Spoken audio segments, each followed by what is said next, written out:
بسم الله الرحمن الرحيم والذين اجتنبوا الطاغوت أن يعبدوها وأنابوا إلى الله لهم البشرى فبشر عبادي الذين يستمعون القول فيتبعون أحسنه أولئك الذين هداهم الله وأولئك هم أولو الألباب. بسم الله الرحمن الرحيم. الحمد لله وكفى والصلاة والسلام على من اصطفى محمد وعلى آله وصحبه وسلم تسليما كثيرا. സ്നേഹം നിറഞ്ഞ സഹോദരന്മാരെ സഹോദരിമാരെ, അസ്സലാമു അലൈക്കും വറഹ്മത്തുള്ളാഹി വബറകാതുഹു. സഹീഹുൽ ബുഖാരിയിൽ അടങ്ങിയ ഏതാനും ചില ഹദീസുകൾ പഠിക്കുവാൻ വേണ്ടിയാണ് നമ്മൾ ഈ നേരത്ത് എല്ലാ വെള്ളിയാഴ്ചയും ഒരുമിച്ച് കൂടുന്നത്.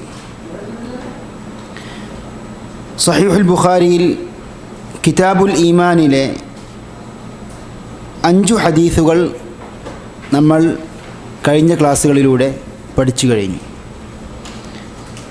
5-ാമത്തെ ഹദീസായി നമ്മൾ എടുത്തത് കിതാബുൽ ഈമാൻ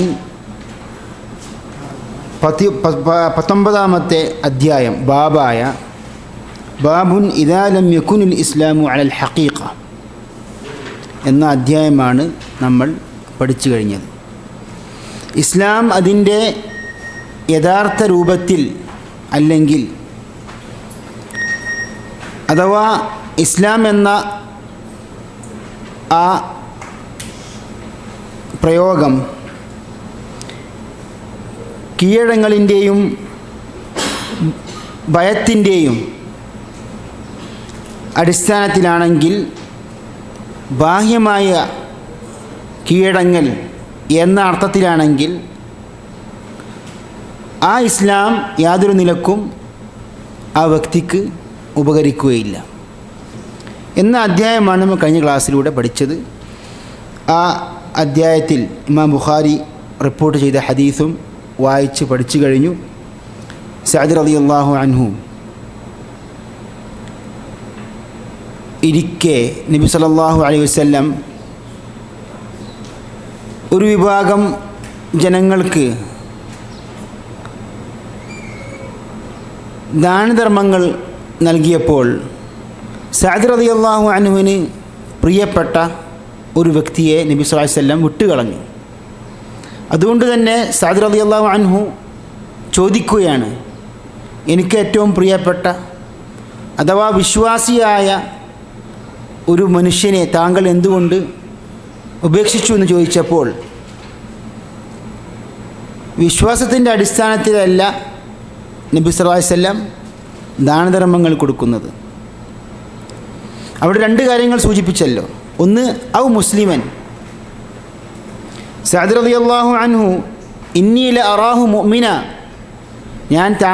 ഞാൻ അദ്ദേഹത്തെ മുഅ്മിനായി കാണുന്നു എന്ന് പറഞ്ഞപ്പോൾ ഔ മുസ്ലിമ, മുസ്ലിമായിട്ടല്ലേ, അവിടെ തിരുത്തി മുഅ്മിൻ എന്ന പ്രയോഗം ഉപയോഗിക്കാതെ മുസ്ലിം എന്ന പ്രയോഗമാണ് നബി സല്ലല്ലാഹു അലൈഹി വസല്ലം അവിടെ ഉപയോഗിച്ചത്. എന്താണ് കാരണം? മുഅ്മിൻ എന്ന പദത്തിൽ എന്തുണ്ട്? ഒരു തസ്കിയത്തുണ്ട്. തസ്കിയത്ത് എന്ന് വെച്ചാൽ ഒരു വ്യക്തിയെ നമ്മൾ പുകഴ്ത്തി പറഞ്ഞുകൊണ്ട് അയാൾ യഥാർത്ഥ വിശ്വാസിയാണെന്ന് വരുത്തി തീർക്കുക. അങ്ങനെ പറയണമെങ്കിൽ അയാളുടെ ഹൃദയത്തിലുള്ള യാഥാർത്ഥ്യം നമുക്ക് അറിയണം. അതുകൊണ്ട് തന്നെ ഔ മുസ്ലിമ, അയാൾ മുസ്ലിമല്ലേ, അയാൾ മുസ്ലിമാണ്, മുസ്ലിമിൻ്റെ പ്രവർത്തനങ്ങൾ ചെയ്യുന്നു എന്ന് ബാഹ്യമായി നമുക്ക് വിധിക്കാൻ പറ്റും. പക്ഷേ അയാൾ യഥാർത്ഥ മുഅ്മിനാണ് എന്ന് ആർക്കാ പറയാൻ പറ്റുക? പ്രവാചകൻ സ്വല്ലല്ലാഹു അലൈഹി വസല്ലമിന് വഹി മുഖേന പറയാൻ പറ്റും. അതുകൊണ്ട് തന്നെ ഇമാം ബുഖാരിയുടെ സഹീഹിൽ ഒരു അധ്യായം കുറിക്കുന്നുണ്ട്. എന്താണ്? ഒരു വ്യക്തിയെ സംബന്ധിച്ചിടത്തോളം ഒരു വ്യക്തിയെക്കുറിച്ച് അയാൾ ഷഹീദാണ്, അയാൾ മരിച്ചത് ഷഹീദായിട്ടാണ് മരിച്ചത് എന്ന് നമുക്ക് പറയാൻ പാടില്ല എന്ന അധ്യായം പോലും സഹീഹിൽ കാണാൻ സാധിക്കും. അതുകൊണ്ട് തന്നെ ഇസ്ലാം, ഈമാൻ, ഈ രണ്ട് പ്രയോഗങ്ങൾ തമ്മിലുള്ള അന്തരമാണ് കഴിഞ്ഞ ക്ലാസ്സിൽ നമ്മൾ ചർച്ച ചെയ്തത്. ഇന്ന് നമ്മൾ ഇൻഷാ അള്ളാഹ് പഠിക്കുവാൻ ഉദ്ദേശിക്കുന്നത് ഒരു പുതിയ അധ്യായമാണ്, കിതാബാണ്.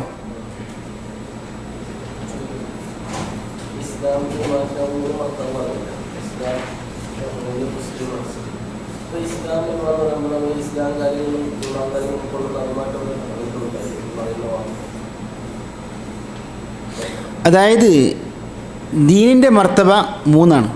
ഒന്ന് ഇസ്ലാം, ഈമാൻ, ഇഹ്സാൻ. ഇസ്ലാമിനേക്കാൾ ഉയർന്ന മഖാമാണ് ഏത്? ഈമാൻ. അപ്പോൾ എന്താണ് ഇസ്ലാം എന്ന് വെച്ചാൽ? ഇസ്ലാം എന്ന് വെച്ചാൽ ഈമാനിനേക്കാൾ കുറഞ്ഞ മർത്തബയും എന്നാൽ ഒരാൾ മുസ്ലിമായി ഷഹാദത്ത് കലിമ ചൊല്ലി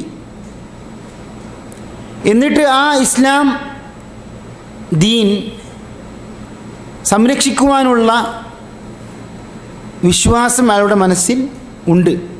എങ്കിലും പൂർണ്ണമായ ഈമാനിലേക്ക് ആ വ്യക്തി, ആ മുസ്ലിം എന്ന വിളിക്കപ്പെടുന്ന വ്യക്തി എത്തിയിട്ടില്ല. അങ്ങനെ പൂർണ്ണമായ വിശ്വാസം മനസ്സിൽ കടന്നു വരുമ്പോഴാണ് അയാൾക്ക് മുഅ്മിനിൻ്റെ മർത്തബയിലേക്ക് അയാൾ ഉയരുന്നത്. അതുകൊണ്ട് തന്നെ ഇസ്ലാം സ്വീകരിച്ച നവ മുസ്ലിങ്ങളെ സംബന്ധിച്ച്, ഗ്രാമീണരായ അറബികളെക്കുറിച്ച് അള്ളാഹു പറഞ്ഞല്ലോ. അവരെന്താ പറഞ്ഞത്? ഖാലത്തിൽ അറാബു ആമന്ന, ഞങ്ങൾ വിശ്വസിച്ച് കഴിഞ്ഞിരിക്കുന്നു. അള്ളാഹു തിരുത്തി പറയുകയാണ്, ഖുല്ലം തുഅ്മിനു വലാകിൻ ഖൂലു അസ്ലംന, ഞങ്ങൾ മുസ്ലിമുകളായിരിക്കുന്നു എന്ന് പറഞ്ഞാൽ മതി. വലമ്മ യദ്ഖുലുൽ ഈമാനു ഫീ ഖുലൂബിക്കും, നിങ്ങളുടെ ഹൃദയങ്ങളിൽ യഥാർത്ഥ വിശ്വാസം കടന്നു വന്നിട്ടില്ല. അതുകൊണ്ട് തന്നെ ഇമാം ഇബ്നു കസീർ തഫ്സീറിൽ പറഞ്ഞല്ലോ, അവർ ഈമാനിൻ്റെ മഖാമാണ് സ്വയം അർഹരാണെന്ന് വാദിച്ചത്. ഈമാനിൻ്റെ മഖാമിലേക്ക് ഞങ്ങൾ എത്തിയിട്ടുണ്ട് എന്നവർ വാദിച്ചു. അതുകൊണ്ട് തന്നെ ഖുർആൻ അവർക്ക് ഞാൻ മറുപടി നൽകിയിരുന്നു. അപ്പോൾ ഈ മർത്തബകൾ ഇങ്ങനെ തന്നെ പണ്ഡിതന്മാർ വിശദീകരിക്കുന്നത് ഇസ്ലാം എന്ന ആ പൊതുവായ അർത്ഥം, ആ അർത്ഥത്തിൽ എല്ലാ മുസ്ലിമീങ്ങളും പെടുന്നു. അതെ അതെ. പക്ഷേ അതിൻ്റെ ആ ഈമാനിൻ്റെ, ആ വിശ്വാസത്തിൻ്റെ സമ്പൂർണമായ ആ തട്ടിലേക്ക് ഉയരണമെങ്കിൽ ആ 5 കാര്യങ്ങളിൽ മാത്രം ഒതുങ്ങിയാൽ പോരാ. 5 കാര്യങ്ങൾ ചെയ്തിട്ട് ഈമാനിൻ്റെ മറ്റ് ശാഖകളിൽ ഏർപ്പെടണം. അൽ ഈമാനു ബിദ്ഉൻ വസബ്ഊന ശുഅബ. ഈമാന് എന്ന് വെച്ചാൽ 70 ചില്ലാനം ശാഖകളാണ്. വൽ ഹയാഉ ശുഅബത്തുൻ മിനൽ ഈമാൻ. ഹയാ എന്ന് വെച്ചാൽ ഈമാനിൻ്റെ ഒരു ശാഖയാണ്. അപ്പോൾ വലൈക്കും അസ്സലാം വബറകാതുഹു. ഈമാനിൻ്റെ അടിസ്ഥാന വിഷയങ്ങളുണ്ട്, എന്നാൽ അടിസ്ഥാനമല്ലാത്ത മറ്റു ശാഖകളുമുണ്ട്. അടിസ്ഥാന ശാഖകൾ എന്ന് പറയുമ്പോൾ അതില്ലെങ്കിൽ ഈമാനില്ല. എന്നാൽ മറ്റു ശാഖകളുമായി ഒരു വിശ്വാസി ഏർപ്പെടുമ്പോഴാണ് അവൻ്റെ ഈമാൻ പരിപൂർണമാകും. മാത്രമല്ല അൽ ഈമാനു യസീദു വയൻഖുസു. യസീദു ബിത്താഅ വയൻഖുസു ബിൽ മഅസിയ. താഅത്ത് അധികരിപ്പിച്ചുകൊണ്ട് ഒരു വിശ്വാസിയുടെ ഈമാൻ വർദ്ധിക്കുന്നു. മഅസിയത്ത് മുഖേന അള്ളാഹുവിനെ ധിക്കരിച്ചുകൊണ്ട് അവൻ്റെ ഈമാൻ കുറയുന്നു. അപ്പോൾ അതാണ് ഈ പരിപൂർണമായ ഈമാനും പരിപൂർണമല്ലാത്ത ഈമാനും. അതുകൊണ്ട് തന്നെ നമ്മൾ മനസ്സിലാക്കുന്ന ഒരു കാര്യം, ഒരു മുസ്ലിം എന്ന് പറഞ്ഞു കഴിഞ്ഞാൽ, അതായത് ഈമാനിൻ്റെ മഖാമിലേക്ക് ഉയരാത്ത ഒരു മുസ്ലിം, അയാൾക്ക് തീരെ ഈമാനില്ല എന്ന് പറയാൻ പാടില്ല. കാരണം തീരെ ഈമാനില്ലെങ്കിൽ അയാൾ മുസ്ലിമല്ല. അതുകൊണ്ട് തന്നെ പണ്ഡിതന്മാർ പറയുന്നു, അയാളുടെ ഇസ്ലാം ശരിയാക്കാൻ അല്ലെങ്കിൽ ഇസ്ലാം ശരിയാണെന്ന് രീതിയിൽ അയാളുടെ മനസ്സിൽ അല്പം എന്തുണ്ടാവും? ഈമാൻ ഉണ്ടാവും. വലാകിന്നഹു ഈമാനുൻ ദഈഫ്. ഈമാന് പരിപൂർണമല്ലാത്ത ഒരു മുസ്ലിം സംബന്ധിച്ചിടത്തോളം അയാളുടെ ഈമാനിൻ്റെ തൂക്കം, അളവ് അയാളുടെ മനസ്സിൽ ദുർബലമായിരിക്കും. പിന്നീട് അയാൾ സൽക്കർമ്മങ്ങൾ ചെയ്ത് ഈമാനിൻ്റെ മറ്റു ശാഖകൾ പഠിച്ച് മനസ്സിലാക്കി പ്രവർത്തിച്ചതിന് ശേഷം അയാളുടെ ഈമാൻ പരിപൂർണമാകുന്നു. ഇന്ന് നമ്മൾ പഠിക്കുന്ന അധ്യായം എന്താണ്? കിതാബു അത്തൗഹീദ്. നോക്കൂ നിങ്ങൾ, സഹീഹുൽ ബുഖാരി ആരംഭിക്കുന്നത് കിതാബു അൽ ഈമാൻ, അലൈക്കും അസ്സലാം വബറകാതുഹു, അതായത് കിതാബു ബദ്ഉൽ വഹ്യ്, വഹ്യിൻ്റെ ആരംഭം എന്ന കിതാബിന് ശേഷം ഒന്നാമത്തെ അധ്യായം എന്താണ്? കിതാബുൽ ഈമാനാണ്. സഹീഹുൽ ബുഖാരി അവസാനിക്കുന്നത് കിതാബുൽ ഈമാന് രണ്ടാമത്തെ കിതാബാണെങ്കിൽ സഹീഹുൽ ബുഖാരിയിലെ അവസാനത്തെയും 97-ാമത്തെ കിതാബു തൗഹീദാണ്. സഹീഹുൽ ബുഖാരി ആരംഭിക്കുന്നത് ഈമാനുമായി, വിശ്വാസവുമായി ബന്ധപ്പെട്ട വിഷയങ്ങളുമായി, അവസാനിക്കുന്നതും തൗഹീദുമായി ബന്ധപ്പെട്ട വിഷയം. അപ്പോൾ എന്താണ് പണ്ഡിതന്മാർ പറയുന്നത്? ഒരു മനുഷ്യൻ്റെ രക്ഷ എന്ന് പറയുന്നത്, ഇസ്മത്ത് എന്ന് പറയുന്നത്, അത് തുടക്കമാകട്ടെ ഒടുക്കമാകട്ടെ തൗഹീദ് കൊണ്ട്, ഈമാൻ കൊണ്ട് മാത്രമേ സാധിക്കുകയുള്ളൂ എന്ന യാഥാർത്ഥ്യത്തിലേക്കാണ് ഇമാം ബുഖാരി വെളിച്ചം വീശുന്നത്. അതുകൊണ്ട് തന്നെ ഈ വിശ്വാസത്തിൻ്റെ പ്രാധാന്യമാണ് നമുക്കിതിൽ നിന്ന് മനസ്സിലാക്കാനുള്ളത്. അപ്പോൾ ഇവിടെ കിതാബു തൗഹീദ് എന്ന അധ്യായം ഇൻഷാ അല്ലാഹ് നമ്മൾ ഈ ഹദീസ് വായിച്ചിട്ട് അതിൻ്റെ വിശദാംശങ്ങളിലേക്ക് പ്രവേശിക്കും ഇൻഷാ അല്ലാഹ്. കിതാബു തൗഹീദ് എല്ലാവരും വായിക്കുക.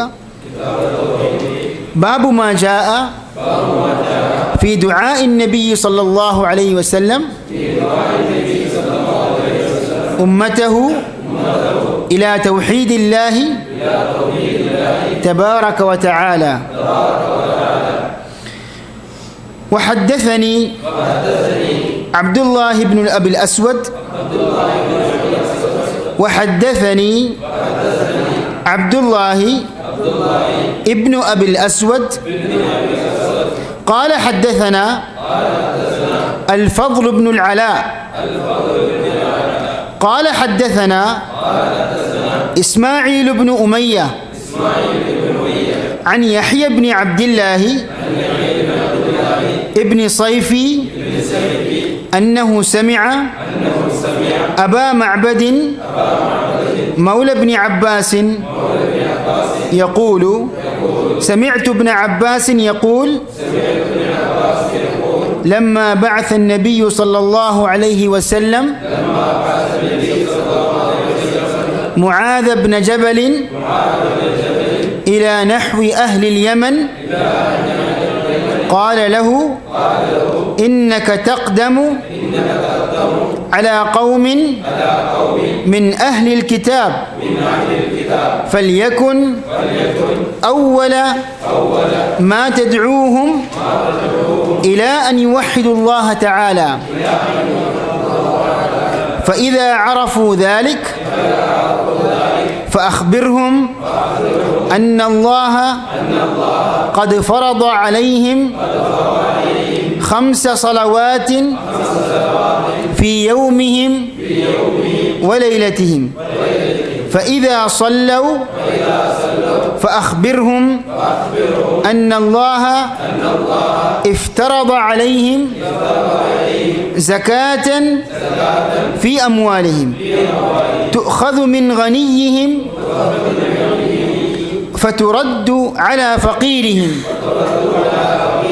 فإذا أقروا بذلك فخذ منهم وتوقى كرائم أموال الناس. സഹീഹുൽ ബുഖാരിയിലെ കിതാബു തൗഹീദിൽ പെട്ട ഒന്നാം അധ്യായമാണ് നമ്മൾ പഠിച്ചുകൊണ്ടിരിക്കുന്നത്. അപ്പോൾ കിതാബു തൗഹീദാണ് അവസാനത്തെ അധ്യായം സഹീഹുൽ ബുഖാരിയിൽ. ആ അധ്യായത്തിലെ അവസാനത്തെ ആദ്യത്തെ ബാബാണ്, കിതാബു തൗഹീദിലെ ആദ്യത്തെ ബാബാണ് നമ്മൾ പഠിക്കുന്നത്.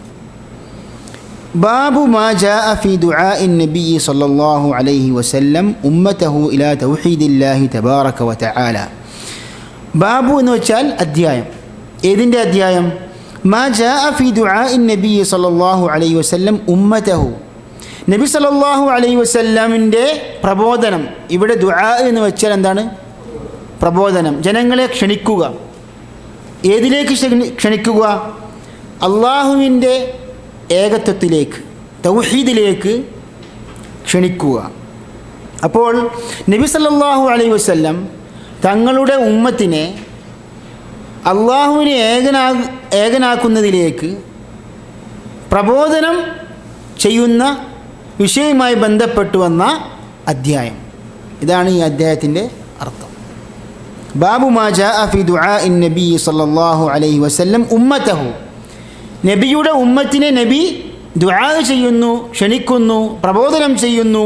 ഇലാ തൗഹീദില്ലാഹി തബാറക വതആല, അള്ളാഹുവിൻ്റെ തൗഹീദിലേക്ക്, അള്ളാഹുവിനെ ഏകനാക്കുന്ന വിഷയത്തിലേക്ക്. ഇതാണ് അധ്യായം. എന്നാൽ ഇമാം ബുഖാരി പറയുന്നു, വഹദ്ദസനി അബ്ദുല്ലാഹി ഇബ്നു അബിൽ അസ്വദ്.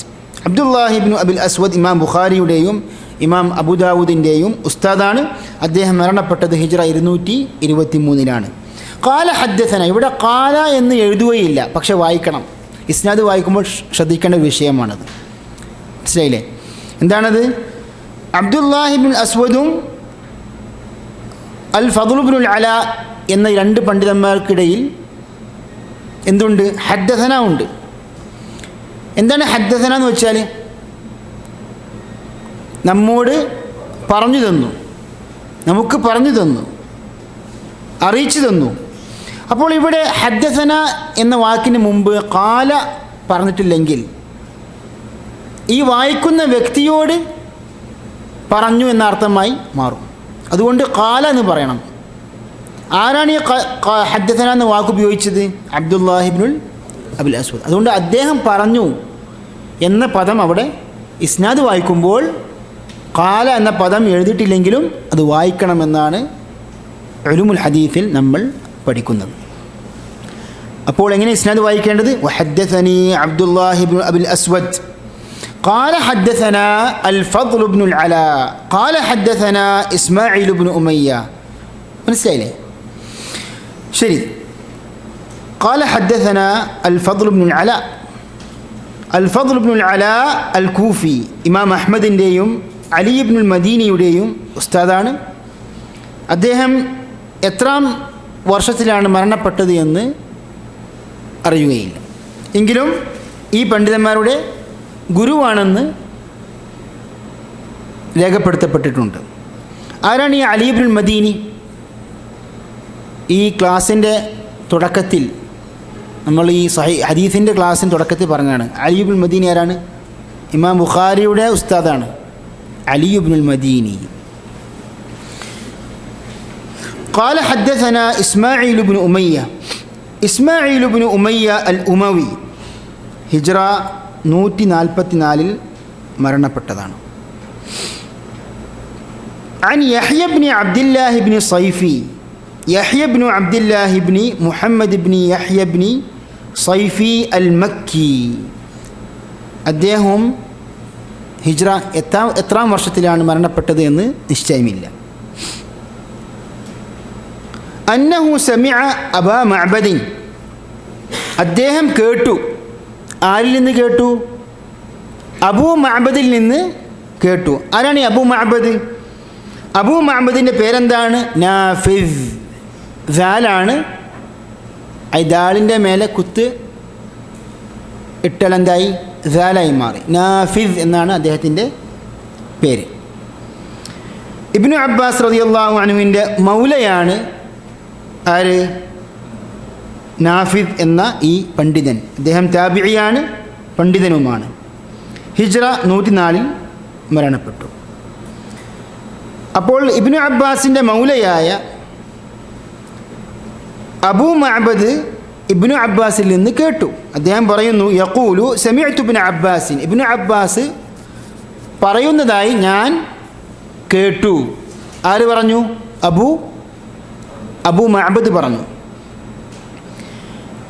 എന്തുകൊണ്ടാണ് അബൂ മഅബദ് അബാ മഅബദായി മാറിയത്? വാക്കിൻ അന്നഹു സമിഅ അബാ മഅബദിൻ, ഒരു വേളയിൽ നമ്മൾ വിശദീകരിച്ചാണത്. അബൂ മഅബദ്, അബു എന്ന ഈ വാക്ക് മർഫു ആണെങ്കിൽ അത് വാവ് കൊണ്ടായിരിക്കും, മൻസൂബാണെങ്കിൽ അലിഫ് കൊണ്ടായിരിക്കും, മജ്റൂർ ആണെങ്കിൽ യാ കൊണ്ടായിരിക്കും. ഇപ്പോൾ ഉദാഹരണമായി പറയുകയാണെങ്കിൽ അബൂ അബ്ദില്ല എന്ന ഈ പദം, ജാ അബൂ അബ്ദില്ല, അബൂ അബ്ദില്ല വന്നു എന്ന് പറഞ്ഞു കഴിഞ്ഞാൽ അബു എന്തായി മാറി? ഫാഇലായി. ഫാഇൽ എന്താണ്? മർഫൂ ആണ്. മർഫൂ ആകുമ്പോൾ അതിനൊരു ഉദാഹരണമാണ് ഫാഇലായിട്ട് ഒരു ക്രിയയുടെ കർത്താവായി വരിക എന്ന്. അപ്പോൾ എന്തായി മാറി? ജാ അബു എന്നാണ് വേണ്ടത്, അബൂ അബ്ദില്ല. ഇനി ഞാൻ അബൂ അബ്ദില്ല എന്ന വ്യക്തിയുടെ അടുക്കിലേക്ക് ഞാൻ ചെന്നു. എങ്ങനെ പറയാം? ജിഅ്തു അബാ അബ്ദില്ല, അതാണ് ഇവിടെ പ്രയോഗിച്ചത്. സമിഅ അബാ മഅബദിൻ, അബൂ മഅബദ് പറയുന്നത് കേട്ടു. ആര് കേട്ടു? യഹ്യ. അപ്പോൾ അബാ മഅബദ് എന്തായി മാറി? മൻസൂബായി. ആ അബ എന്ന വാക്കിൻ്റെ മഹൽ എന്തായി? മൻസൂബാണ്. എന്തുകൊണ്ടാണത്? മഫ്ഊലുൻ ബിഹി ആയതുകൊണ്ട്. മലയാളത്തിൽ പറയുകയാണെങ്കിൽ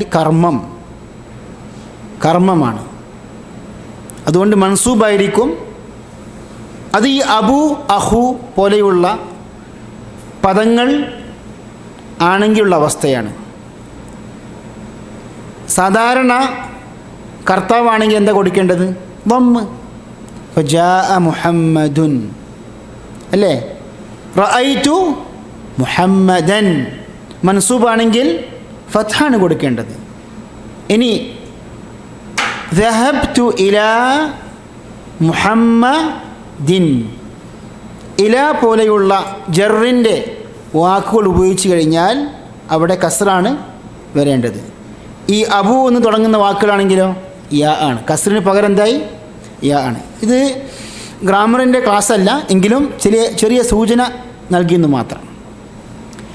أنه سمع أبا معبد مولى بن عباس يقول سمعت ابن عباس يقول لما بعث النبي صلى الله عليه وسلم معاذ بن جبل لما بعث النبي صلى الله عليه وسلم നബി സല്ലല്ലാഹു അലൈഹി വസല്ലം നിയോഗിച്ചപ്പോൾ, അതാണ് ലമ്മ ബഅസ എന്ന പദത്തിൻ്റെ അർത്ഥം.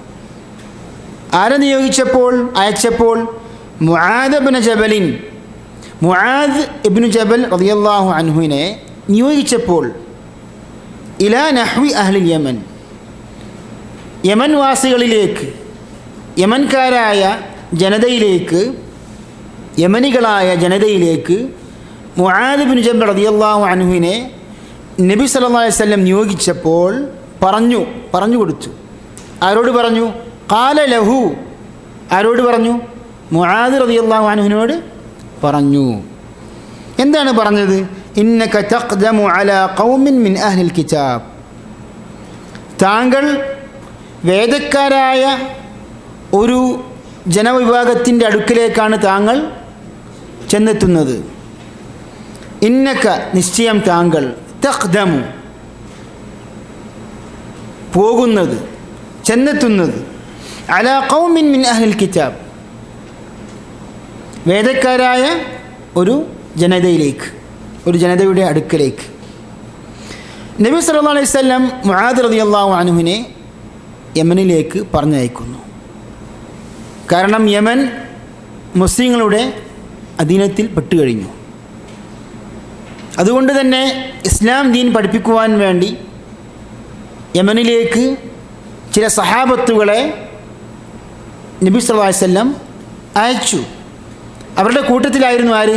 മുആദ് റളിയല്ലാഹു അൻഹു, അബൂ മൂസ അശ്അരി റളിയല്ലാഹു അൻഹു പോലെയുള്ള സ്വഹാബിമാർ. യർഹമുക്കല്ലാഹ്. അത് ഏകദേശം ഹിജ്റ 9-ാം വർഷത്തിലാണെന്ന് ചരിത്ര ഗ്രന്ഥങ്ങളിൽ നമുക്ക് കാണാൻ സാധിക്കും. 9-ാം വർഷത്തിൽ, അതായത് നബി സല്ലല്ലാഹു അലൈഹി വസല്ലം മരിക്കുന്നതിന് തൊട്ട് മുമ്പ്. അതായത് നബി സല്ലല്ലാഹു അലൈഹി വസല്ലം ഹിജ്റ എത്രാം വർഷത്തിലാണ് മരണപ്പെടുന്നത്? ഹിജ്റ 11-ാം വർഷം. ഹിജ്റ 11-ാം വർഷം. പറഞ്ഞു വരുന്നത്, ഇവിടെ നബിയുടെ മരണത്തിന് മുമ്പ് ഏതാനും ചില കാലങ്ങൾക്ക് മുമ്പാണ് ആര് നിയോഗിക്കപ്പെടുന്നത്? മുആദ് റളിയല്ലാഹു അൻഹു. അങ്ങനെ മുആദ് റളിയല്ലാഹു അൻഹു പറഞ്ഞയക്കാനുള്ള ഒരു കാരണം പണ്ഡിതന്മാർ പറയുന്നു, അദ്ദേഹമാണ് സഹാബത്തുകളുടെ കൂട്ടത്തിൽ ഹലാൽ ഹറാം വിഷയത്തിൽ ഏറ്റവും വലിയ പണ്ഡിതൻ. ഇമാം തിർമിദി റിപ്പോർട്ട് ചെയ്യുന്നു, വഅഅലമുഹും ബിൽ ഹലാലി വൽ ഹറാമി മുആദ്. ഹലാൽ ഹറാം വിഷയങ്ങളിൽ സഹാബത്തുകളിൽ വെച്ച് ഏറ്റവും അറിവുള്ളവൻ മുആദാകുന്നു എന്ന് നബി സല്ലല്ലാഹു അലൈഹി വസല്ലം പറഞ്ഞതായി ഇമാം തിർമിദി പോലെയുള്ള പണ്ഡിതന്മാർ റിപ്പോർട്ട് ചെയ്തു. എന്താണ് പറഞ്ഞു കൊടുത്തത്? ഇന്നക തഖ്ദമു അലാ ഖൗമിൻ മിൻ അഹ്ലിൽ കിതാബ്. ഇവിടെ ഖദിമ എന്ന ക്രിയയുടെ വർത്തമാനകാല ക്രിയയാണ് ഏത്? തഖ്ദമു. പേനയുണ്ടോ?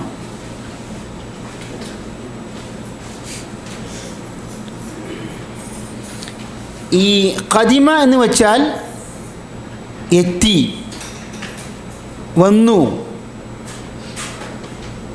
ഖദിമ മിനസ്സഫർ, ഒരാൾ യാത്ര കഴിഞ്ഞ് എത്തിക്കഴിഞ്ഞാൽ എന്താ പറയുക? ഖദിമ അല്ലേ? ഖദിമ. ഖദിമ ഖുദൂമൻ. അതിൻ്റെ മുദാരി എന്താണ്? യഖ്ദമു. അതവിടെ ഉപയോഗിച്ചത്. നോക്കൂ നിങ്ങൾ, അറബി ഭാഷയുടെ വിശാലതയാണ്.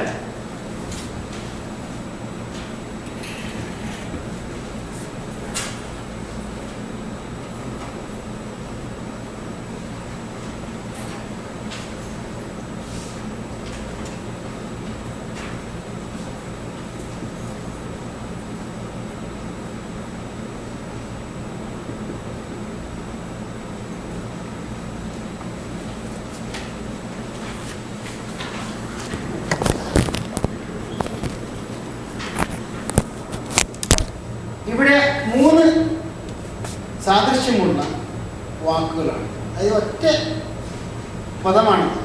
ഖാഫ് ദാൽ മീം. ഹർക്കത്തുകൾ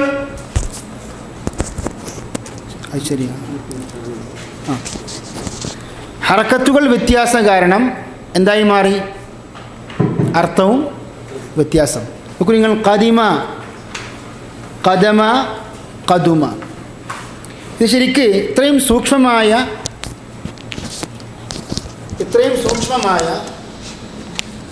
ഭാഷയാണ് അറബി ഭാഷ. ഒരു ഹറക്കത്ത് മാറിക്കഴിഞ്ഞാൽ എന്തായി മാറി? അർത്ഥം മാറി. അതുകൊണ്ട് തന്നെ പണ്ഡിതന്മാർ പറയുന്നു, ഖുർആൻ പാരായണം ചെയ്യുമ്പോൾ ഒരു അക്ഷരത്തിൻ്റെ ഹറക്കത്ത് ഫത്ഹ ദമ്മ തെറ്റിക്കഴിഞ്ഞാൽ അതെന്താണ്? അത് ലഹൻ ജലിയാണ്. എന്താണ്? ലഹ്നുൻ ജലി. അതായത് വ്യക്തമായ പിഴവ് എന്നർത്ഥം. വ്യക്തമായ പിഴവ്. ഖദിമ എന്ന് വെച്ച് കഴിഞ്ഞാൽ എന്താണ്? എത്തി എന്നാണ്. ഖദമ എന്ന് വെച്ചാൽ എന്താണ്? മുൻകടന്നു. ഖദുമ എന്ന് പറഞ്ഞാൽ പഴകി. ഖദിമ യാത്രയിൽ നിന്ന് വന്നു.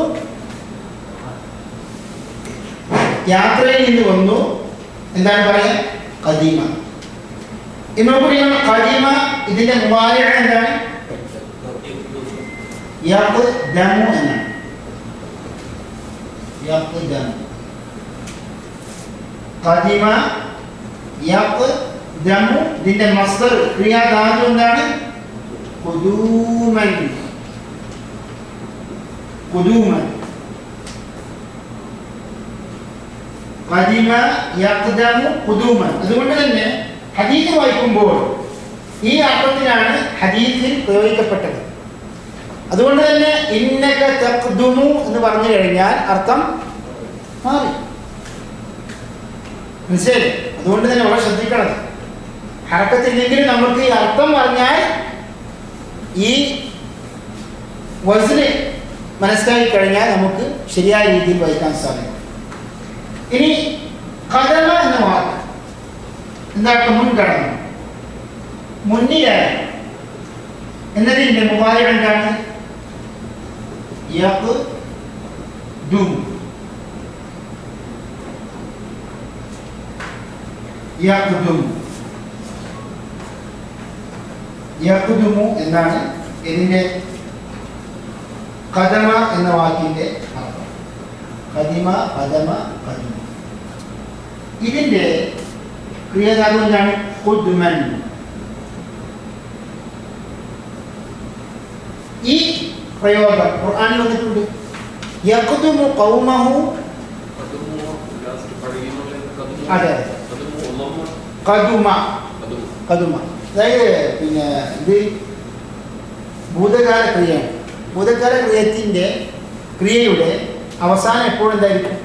ഫത്ഹായിരിക്കും. അതുകൊണ്ടാണ് സാധാരണ ഒരു പ്രയോഗമുണ്ട് ഗ്രാമറിൽ, അറബി നഹ്വിൽ എന്താണ്? ഫിഅ്ലു മാദിൻ മബ്നിയുൻ അലൽ ഫത്ഹി. അത് ഫത്ഹ് കൊണ്ട് ബിനാ ചെയ്യപ്പെട്ടതാണ്. ഏതായാലും ഇത് അർത്ഥം മനസ്സിലാക്കാൻ വേണ്ടിയാണ് വിശദീകരിക്കുകയാണ്. ഖദുമ എന്ന വാക്കിൻ്റെ മുബാരി എന്താണ്? യഖ്ദുമു. അപ്പോൾ ഈ ഖദമ ഖദുമ എന്നീ രണ്ട് ഫിഅലിന്റെയും മുബാരി എന്താണ്? പക്ഷെ മാദിയിലേക്ക് പോയാൽ വ്യത്യാസമാണ്. മാത്രമല്ല മസ്ദറിലേക്ക് ഈ പഴകി എന്ന വാക്കിൻ്റെ മസ്ദർ എന്താണ്? ഖിദമൻ.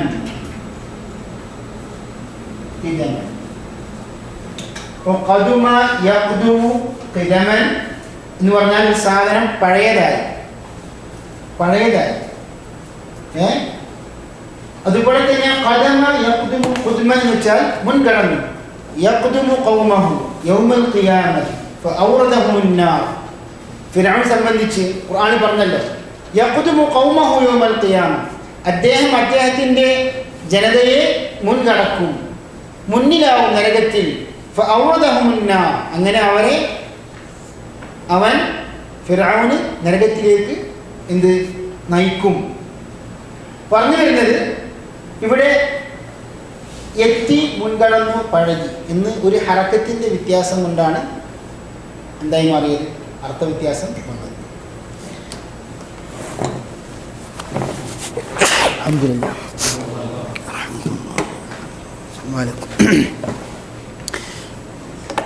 ഇവിടെ ഇന്നക തഖ്ദമു അലാ ഖൗമിൻ അഹ്ലിൽ കിതാബ് ഫൽയകുൻ അവ്വല മാ തദ്ഊഹും ഇലൈഹി അവ്വല മാ തദ്ഊഹും ഇലാ അൻ യുവഹിദുല്ലാഹ തആല.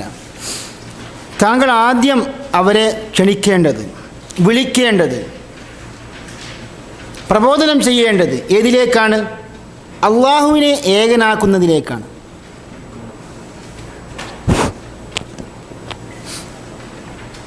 തൗഹീദിലേക്കാണ് താങ്കൾ അവരെ ക്ഷണിക്കേണ്ടത്. ഇത് യഥാർത്ഥത്തിൽ ഇതിൽ നിന്ന് നമുക്കൊരു കാര്യം മനസ്സിലായി. എന്താണ്?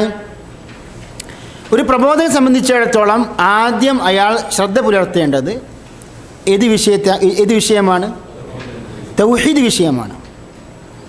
അത് നബി സ്വല്ലല്ലാഹു അലൈഹി വസല്ലമിൻ്റെ ഈ നിർദ്ദേശത്തിൽ നമുക്ക് മനസ്സിലാവും. അതുകൊണ്ട് തന്നെ എല്ലാ പ്രബോധകരും മുൻഗണന നൽകേണ്ട വിഷയം ഏതാണ്? പ്രബോധനത്തിൽ തൗഹീദ് അഥവാ വിശ്വാസവുമായി ബന്ധപ്പെട്ട വിഷയങ്ങളിലായിരിക്കണം കേന്ദ്രീകരിക്കേണ്ടത്. അത് കഴിഞ്ഞിട്ടായിരിക്കണം മറ്റുള്ള ഇസ്ലാമിക വിഷയങ്ങൾ. കാരണം തൗഹീദ് ഇല്ലെങ്കിൽ മറ്റു കർമ്മങ്ങളൊന്നും അല്ലാഹു സുബ്ഹാനഹു വ തആല സ്വീകരിക്കുകയില്ല. മാത്രമല്ല ഇവിടെ അഹ്ലുൽ കിതാബിലേക്കാണ് താങ്കൾ പോകുന്നത് എന്ന് പറഞ്ഞല്ലോ. അപ്പോൾ അവിടെ എന്താണ്, ഒരു പ്രബോധകന് വേണ്ട നിർദ്ദേശം കൊടുക്കുകയാണ്. താങ്കൾ സാധാരണക്കാരായ ജനതയിലേക്കല്ല പോകുന്നത്, മറിച്ച് വേദങ്ങളെ സംബന്ധിച്ച് അറിവുള്ള, വേദങ്ങൾ കൈവശമുള്ള ഒരു വിഭാഗത്തിലേക്കാണ് പോകുന്നത്. അതുകൊണ്ട് തന്നെ താങ്കൾ എല്ലാ നിലക്കും തയ്യാറായിട്ടായിരിക്കണം പോകേണ്ടത്. കാരണം അവർ അവരുടെ വേദങ്ങൾ ഉപയോഗിച്ചുകൊണ്ട് വാദിക്കും. അതുകൊണ്ട് തന്നെ അതുമായി ബന്ധപ്പെട്ട വിജ്ഞാനം താങ്കളുടെ അടുക്കൽ, മറുപടി താങ്കളുടെ അടുക്കൽ ഉണ്ടാവണം. അപ്പോൾ ഒരു തയ്യാറെടുപ്പിൻ്റെ ഒരു ധ്വനിയാണ് നമുക്കിതിൽ നിന്ന് മനസ്സിലാക്കാൻ സാധിക്കുന്നത്. ഇവിടെ അഹ്ലുൽ കിതാബ് എന്ന് പറഞ്ഞപ്പോൾ ഈ ഹദീസ് വിശദീകരിച്ചുകൊണ്ട് പണ്ഡിതന്മാർ പറയുന്നു, ഫത്ഹുൽ ബാരിയിലും അതുപോലെ ഇമാം ഖസ്തലാനി ഇർഷാദുസ് സാരിയിലൊക്കെ പറയുന്നുണ്ട്, ഈ വേദക്കാർ എന്നുകൊണ്ട് ഉദ്ദേശിച്ചത് ജൂതന്മാരാണെന്ന്. ആരാണ്? ജൂതന്മാരാണ്. ഫൈദ അറഫു ദാലിക്, എന്താണത്? അവർ അത് മനസ്സിലാക്കി കഴിഞ്ഞാൽ, എന്ത് മനസ്സിലാക്കി കഴിഞ്ഞാൽ? തൗഹീദ്, ഏകദൈവ വിശ്വാസം ആ ജൂതന്മാരായ വേദക്കാർ മനസ്സിലാക്കി കഴിഞ്ഞാൽ, അറിഞ്ഞു കഴിഞ്ഞാൽ, ഫഅഖ്ബിർഹും അന്നല്ലാഹ ഖദ് ഫറദ അലൈഹിം 5 സ്വലവാത്ത്, 2 പ്രാവശ്യം അലൈഹിം വന്നിട്ടുണ്ട്, ഒരു അലൈഹിം വെട്ടിക്കളയുക. ഫഅഖ്ബിർഹും, അപ്പോൾ അവരെ അറിയിച്ചു കൊള്ളുക. എന്ത് അറിയിച്ചു കൊള്ളുക? അന്നല്ലാഹ ഖദ് ഫറദ അലൈഹിം 5 സ്വലവാത്തിൻ, 5 നമസ്കാരങ്ങൾ അവർക്ക് അള്ളാഹു നിർബന്ധമാക്കിയിട്ടുണ്ട്. ഫറദ അലൈഹിം എന്ന കാര്യം അറിയിച്ചു കൊടുക്കുക. അപ്പോൾ തൗഹീദ് അംഗീകരിച്ചാൽ അവരെന്തായി? ഇസ്ലാമിൽ പ്രവേശിച്ചു. അങ്ങനെയാണെങ്കിൽ അവർ ആദ്യം ചെയ്യേണ്ട നിർബന്ധ കർമ്മം ഏതാണ്? നമസ്കാരമാണ്. ഇതാണ് ശരിക്ക് 5 നമസ്കാരം ഇസ്ലാമിൽ നിർബന്ധമാണ് എന്ന വ്യക്തമായ തെളിവ്. ഖുർആനിൽ ഇങ്ങനെ 5 എന്ന പദം ഉപയോഗിച്ചുകൊണ്ട് 5 നമസ്കാരങ്ങൾ നിങ്ങൾക്ക് നിർബന്ധമാണെന്ന് പറഞ്ഞിട്ടില്ല. പക്ഷേ എങ്കിലും അതിൻ്റെ അർത്ഥം നമുക്ക് പല ആയത്തുകളിലൂടെയും മനസ്സിലാക്കാൻ സാധിക്കും. ഇപ്പോൾ സഹീഹുൽ ബുഖാരിയിലെ ഈ ഹദീസ് തള്ളിക്കളഞ്ഞാൽ പിന്നീട് എന്തായി മാറി? നമസ്കാരം 5 വക്താണെന്ന് നമുക്ക് കൃത്യമായി പറഞ്ഞു കൊടുക്കാൻ സാധിക്കുകയില്ല. അതുകൊണ്ട് തന്നെ ഖുർആനും സുന്നത്തും എന്ന രീതി നമ്മൾ മുന്നോട്ട് കൊണ്ടുപോകണം. ഖുർആൻ മാത്രമാണെങ്കിൽ എന്തായി മാറി? ഇസ്ലാമിലെ പ്രധാനപ്പെട്ട കർമ്മങ്ങൾ, അടിസ്ഥാന കർമ്മങ്ങളൊക്കെ നമുക്ക് ഒഴിവാക്കേണ്ടി വരും. ഫഅഖ്ബിർഹും അന്നല്ലാഹ ഖദ് ഫറദ അലൈഹിം 5 സ്വലവാത്ത്, 5 നമസ്കാരങ്ങൾ. ഇമാം നവവി റഹ്മഹുല്ലാ ഈ ഹദീസ് വിശദീകരിച്ചുകൊണ്ട് പല കാര്യങ്ങളും പറയുന്നുണ്ട്. ഈ ഭാഗം വിശദീകരിച്ചപ്പോൾ അദ്ദേഹം പറയുന്നു, വഫീഹി അന്നൽ വിത്ര ലൈസ ബിവാജിബിൻ, ഇതിൽ നിന്ന് നമുക്കൊരു കാര്യം മനസ്സിലാവുന്നു, വിത്ര വാജിബല്ല എന്ന്. അള്ളാഹു അവർക്ക് നിർബന്ധമാക്കിയ നമസ്കാരം എത്രയാണ്? 5 വക്ത്.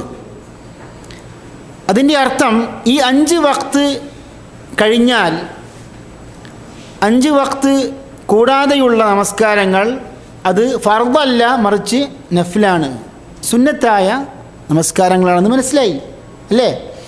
അതുകൊണ്ട് തന്നെ വിത്ർ നമസ്കാരം പോലെയുള്ള സുന്നത്തായ നമസ്കാരങ്ങൾ പ്രബലമായ അഭിപ്രായ പ്രകാരം എന്താണ്?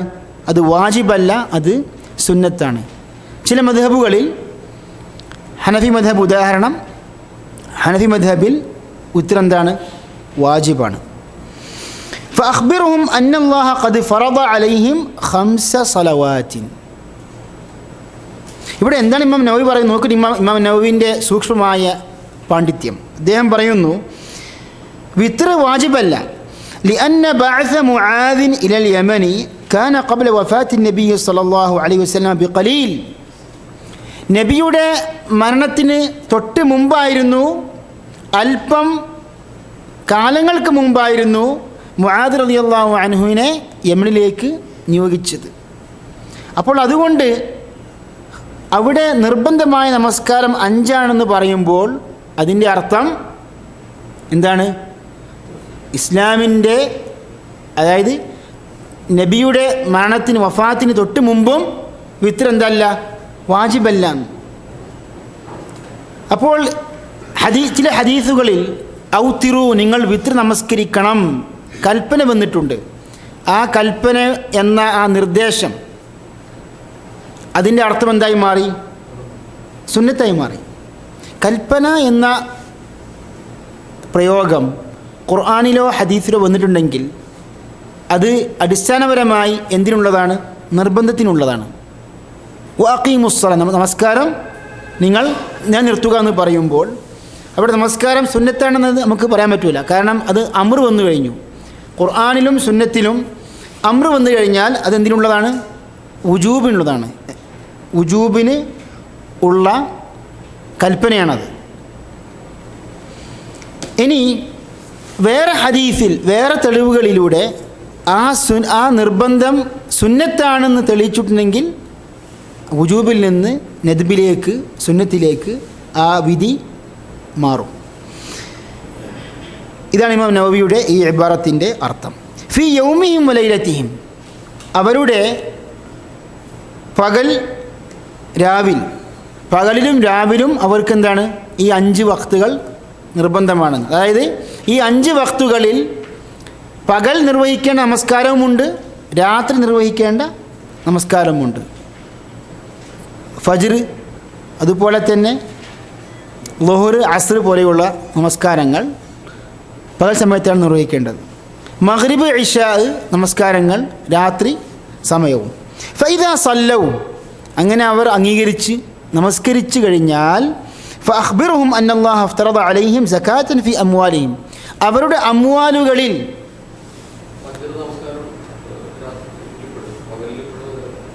അതായത് ഈ ഫജ്ർ എന്ന് പറഞ്ഞാൽ പ്രഭാതം എന്നല്ല അർത്ഥം. അതെ, പക്ഷേ രാത്രി കഴിഞ്ഞ് പ്രഭാതത്തിൻ്റെ ആരംഭമാണ് ഏത്? ഫജ്ർ. ഇവിടെ പറഞ്ഞു വരുന്നത് അന്നല്ലാഹ അഫ്തറദ അലൈഹിം സകാത്തൻ ഫി അംവാലിഹിം, അവരുടെ ധനങ്ങളിൽ അംവാലുകളിൽ അള്ളാഹു നിർബന്ധമായ സകാത്ത് നിശ്ചയിച്ചിട്ടുണ്ട് എന്ന് അവരെ അറിയിച്ചു കൊടുക്കണം. ഇഫ്തറദ അലൈഹിം, ഫറദ അലൈഹിം ഒരേ അർത്ഥമാണ്. സകാത്തൻ, സകാത്ത് നിർബന്ധമാക്കിയിട്ടുണ്ട്. ഏത് വിഷയത്തിൽ? ഫി അംവാലിഹിം, അവരുടെ ധനങ്ങളിൽ, സ്വത്തിൽ, സമ്പത്തിൽ. എന്താണ് ആ സകാത്തിൻ്റെ സ്വഭാവം? തുഖദു മിൻ ഗനിയിഹിം ഫതുറദ്ദു അലാ ഫഖീരിഹിം, അവരുടെ ധനികരിൽ നിന്ന്, ധനികന്മാരിൽ നിന്ന്, സമ്പന്നരിൽ നിന്ന് എടുക്കപ്പെടുകയും വാങ്ങുകയും ഫതുറദ്ദു അലാ ഫഖീരിഹിം, അവരിൽപ്പെട്ട ദരിദ്രരിലേക്ക്, ഫഖീറിലേക്ക് മടക്കപ്പെടുകയും ചെയ്യുന്ന സമ്പത്താണ് ഏത്? സകാത്ത് എന്ന് പറയുന്നത്. ഇവിടെ ഇമാം നവവി റഹ്മഹുല്ലാ ഈ ഭാഗം വിശദീകരിച്ചുകൊണ്ട് പറയുന്നു വഫീഹി അന്ന സകാത്ത ലാ തുദ്ഫഉ ഇലാ കാഫിർ. ഇമാം നവവി റഹ്മഹുല്ലാ ഇത് പറയുമ്പോൾ നിങ്ങൾ ഏത് ഗ്രന്ഥത്തിലാണ് പ്രതീക്ഷിക്കുന്നത്? കാരണം ഫത്ഹുൽ ബാരി എന്ന് പറഞ്ഞാൽ നമുക്ക് മനസ്സിലായി, മുസ്ലിമിൻ്റെ ഷർഹിൽ. അപ്പോൾ ഈ ഹദീസ് ഇമാം ബുഖാരിയിൽ റിപ്പോർട്ട് ചെയ്തത് പിന്നെ എങ്ങനെ ഇമാം നവവി വിശദീകരിക്കുക? അതെ, ഈ ഹദീസ് ഇമാം മുസ്ലിമും റിപ്പോർട്ട് ചെയ്തിട്ടുണ്ട്. മനസ്സിലായില്ലേ? ഇമാം നവവി പറയുന്നു വഫീഹി, ഈ ഇബാറത്തിൽ ഉണ്ട് അന്ന സകാത്ത ലാ തുദ്ഫഉ ഇലാ കാഫിർ, കാഫിറായ സത്യനിഷേധിയായ അമുസ്ലിമായ ഒരു വ്യക്തിയിലേക്ക് നൽകപ്പെടാൻ പാടില്ല സക്കാത്ത് എന്ന അർത്ഥം ഇതിൽ അടങ്ങിയിട്ടുണ്ട്. അപ്പോൾ സക്കാത്ത്, നമ്മുടെ നിർബന്ധ സക്കാത്ത് ആർക്ക് കൊടുക്കാൻ പാടില്ല? കാഫിന് കൊടുക്കാൻ പാടില്ല. അപ്പം ഇന്നമ സ്വദഖാതു ലിൽ ഫുഖറാഇ വൽ മസാകീൻ, ഫഖീർമാർക്കും ദരിദ്രന്മാർക്കും അഗതികൾക്കുമാണ് നിർബന്ധ സ്വദഖ സക്കാത്ത് എന്ന് പറയുമ്പോൾ ആ ഫഖീർമാരും മിസ്കിന്മാരും മുസ്ലിങ്ങളായ മിസ്കിന്മാരും ഫഖീർമാരും ആയിരിക്കണം. മനസ്സിലായില്ലേ? എങ്കിൽ പണ്ഡിതന്മാർ പറയുന്നു മനസ്സ് ഇണക്കപ്പെട്ട ഇസ്ലാമിലേക്ക് വരാൻ പ്രതീക്ഷയുള്ള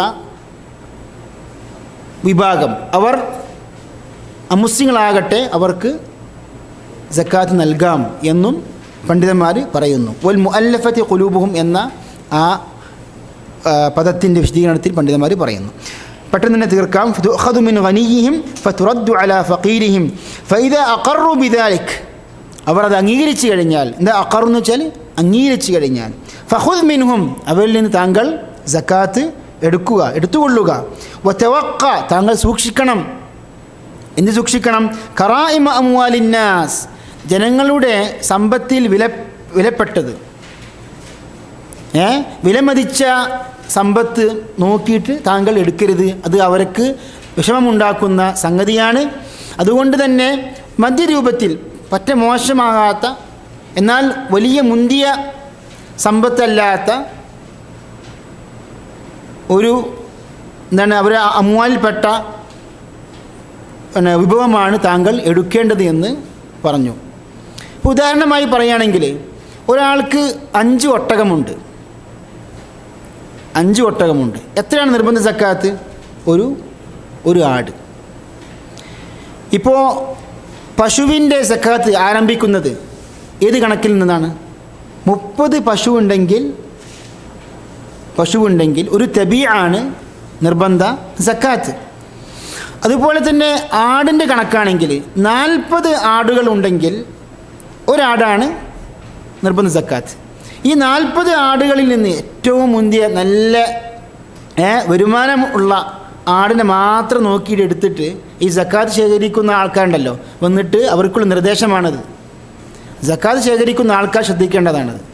ആ സമ്പത്തിൽ ഏറ്റവും ഇയാൾക്ക് ഈ ഉടമക്ക്, ഈ ആടുകളുടെ ഉടമസ്ഥന് ഏറ്റവും വരുമാനമുണ്ടാക്കുന്ന ഏറ്റവും വിലപ്പെട്ട ആട് നോക്കിയിട്ട് എടുക്കരുത്. അതുപോലെ തന്നെ മോശമായ ആടും സക്കാത്തിന് വേണ്ടിയിട്ട് കൊടുക്കാനും വാങ്ങാനും പാടില്ല. എന്താണ്? 30, 40 ആടിനും 5 ഒട്ടകത്തിനും. എന്താണ്? അതായത് അതിന് ശരിക്കും കണക്ക് 25 ഒട്ടകമാണെങ്കിൽ അതിൻ്റെ കണക്ക് ഇങ്ങനെയാണ്. 25 ഒട്ടകമാണെങ്കിൽ അതിൽ ഒരു വയസ്സ് പൂർണ്ണമായ ചെറിയ ഒട്ടകമാണ്, ബിന്തു മഹാദാണ് കൊടുക്കേണ്ടത് എന്ന് സക്കാത്തിൻ്റെ കർമ്മശാസ്ത്ര ഗ്രന്ഥങ്ങളിൽ പറഞ്ഞിട്ടുണ്ട്.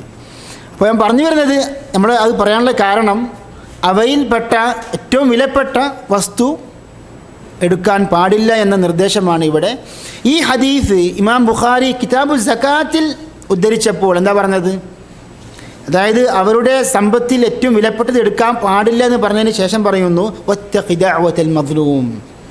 ആ ഭാഗം കിതാബ് തൗഹീദി ഇല്ല എങ്കിലും പഠിക്കാൻ വേണ്ടി വായിക്കുകയാണ്. വത്തഖി ദഅവത്തൽ മദ്ലൂം, മദ്ലൂമിൻ്റെ ആക്രമിക്കപ്പെട്ടവൻ്റെ പ്രാർത്ഥന താങ്കൾ സൂക്ഷിക്കണം. ഫഇന്നഹു ലൈസ ബൈനഹാ വബൈനല്ലാഹി ഹിജാബ്. ആക്രമിക്കപ്പെട്ട ആ മദ്ലൂമായ മനുഷ്യൻ്റെ പ്രാർത്ഥനയും അള്ളാഹും തമ്മിൽ യാതൊരു മറയുമില്ല. ആ പ്രാർത്ഥന ഉടനെ തന്നെ അള്ളാഹുവിലേക്ക് എത്തുകയും അതിനുള്ള പരിഹാരം, അതിനുള്ള ആ ഇജാബത്ത് അള്ളാഹു ഉടനെ തന്നെ നൽകുകയും ചെയ്യുന്നതാണ്. അതുകൊണ്ട് തന്നെ ഇവിടെ ഒരു ദാഇയായിട്ട്, ഒരു പ്രബോധകനായിട്ടാണ് മുആദ് റളിയല്ലാഹു അൻഹു നിയോഗിക്കപ്പെടുന്നത്. അദ്ദേഹത്തിന് വേണ്ട എല്ലാ നിർദ്ദേശങ്ങളും, അതായത് അള്ളാഹുവിന് ചെയ്യേണ്ട ബാധ്യതകൾ, തൗഹീദ്, നമസ്കാരം, അതുപോലെ തന്നെ സൃഷ്ടികൾക്ക് നൽകേണ്ട ബാധ്യത, അതിൻ്റെ എല്ലാ വശങ്ങളും ചെറിയ വാക്കുകളിലൂടെ അതിൻ്റെ എല്ലാ അർത്ഥങ്ങളും ഉൾക്കൊള്ളുന്ന ജവാമിഉൽ കലിം എന്ന അറബിയിൽ പറയും. അതിലൂടെയാണ് നബി സ്വല്ലല്ലാഹു അലൈഹി വസല്ലം മുആദ് റളിയല്ലാഹു അൻഹുവിന് പഠിപ്പിച്ചു കൊടുക്കുന്നത്. ആ അധ്യാപനം യഥാർത്ഥത്തിൽ ഖിയാമത്ത് നാൾ വരെ എല്ലാ പ്രബോധകർക്കും ബാധകമാണ്. അതുകൊണ്ട് തന്നെ ഇതുപോലെയുള്ള വിഷയങ്ങൾ നമ്മൾ പ്രബോധകർ പ്രത്യേകം ശ്രദ്ധിച്ച് പഠിച്ച് അത് നമ്മുടെ പ്രബോധന രംഗത്ത് നടപ്പിലാക്കാൻ എല്ലാവരും ശ്രമിക്കണമെന്ന് പ്രത്യേകം ഓർമ്മപ്പെടുത്തുന്നു. അല്ലാഹു സുബ്ഹാനഹു വ തആല നമ്മെല്ലാവരെയും നബിയുടെ സുന്നത്ത് മുറുകെ പിടിക്കുന്ന,